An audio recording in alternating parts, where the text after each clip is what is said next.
One day as he saw the crowds gathering, Jesus went up on the mountainside and sat down. His disciples gathered around him and he began to teach them. God blesses those who are poor and realize their need for him, for the kingdom of heaven is theirs. God blesses those who mourn, for they will be comforted. God blesses those who are humble, for they will inherit the whole earth. God blesses those who hunger and thirst for justice, for they will be satisfied. God blesses those who are merciful, for they will be shown mercy. God blesses those whose hearts are pure, for they will see God. God blesses those who work for peace, for they will be called the children of God. God blesses those who are persecuted for doing right, for the kingdom of heaven is theirs.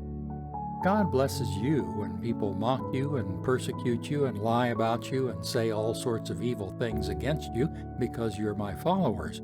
Be happy about it, be very glad, for a great reward awaits you in heaven. And remember, the ancient prophets were persecuted in the same way. You are the salt of the earth, but what good is salt if it has lost its flavor? Can you make it salty again? It will be thrown out and trampled underfoot as worthless. You are the light of the world, like a city on a hilltop that cannot be hidden. No one lights a lamp and then puts it under a basket. Instead, a lamp is placed on a stand where it gives light to everyone in the house. In the same way, let your good deeds shine out for all to see, so that everyone will praise your heavenly Father. Don't misunderstand why I've come. I did not come to abolish the law of Moses or the writings of the prophets. No, I came to accomplish their purpose. I tell you the truth, until heaven and earth disappear, not even the smallest detail of God's law will disappear until its purpose is achieved. So if you ignore the least commandment and teach others to do the same, you will be called the least in the kingdom of heaven.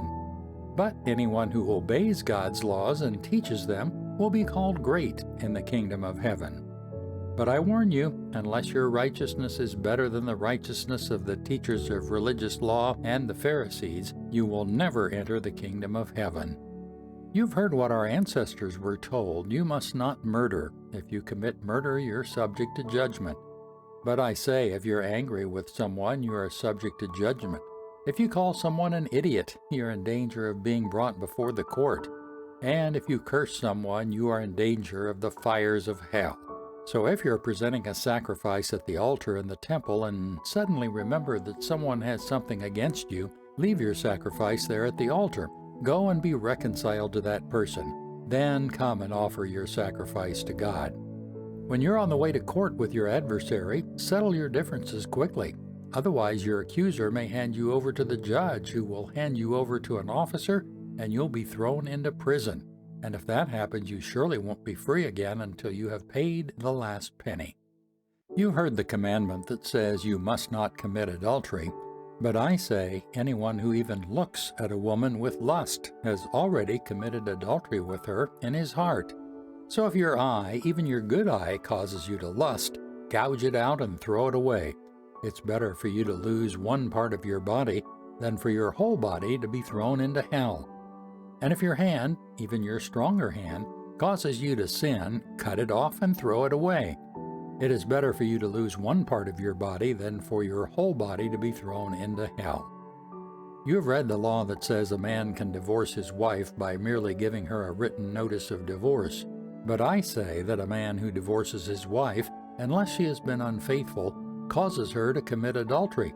And anyone who marries a divorced woman also commits adultery. You have also heard that our ancestors were told, you must not break your vows, you must carry out the vows you make to the Lord. But I say, do not make any vows. Do not say by heaven, because heaven is God's throne. And do not say by the earth, because the earth is his footstool. And do not say by Jerusalem, for Jerusalem is the city of the great king. Do not even say by my head, for you can't turn one hair white or black. Just a simple yes, I will, or no, I won't. Anything beyond this is from the evil one. You have heard the law that says the punishment must match the injury, an eye for an eye and a tooth for a tooth. But I say, do not resist an evil person. If someone slaps you on the right cheek, offer the other cheek also. If you're sued in court and your shirt is taken from you, give your coat too. If a soldier demands you carry his gear for a mile, carry it 2 miles. Give to those who ask, and don't turn away from those who want to borrow. You have heard the law that says love your neighbor and hate your enemy, but I say love your enemies. Pray for those who persecute you. In that way you will be acting as true children of your Father in heaven. For he gives his sunlight to both the evil and the good, and he sends rain on the just and the unjust alike. If you only love those who love you, what reward is there for that? Even corrupt tax collectors do that much. If you're kind only to your friends, how are you different from anyone else? Even pagans do that. But you are to be perfect, even as your Father in heaven is perfect.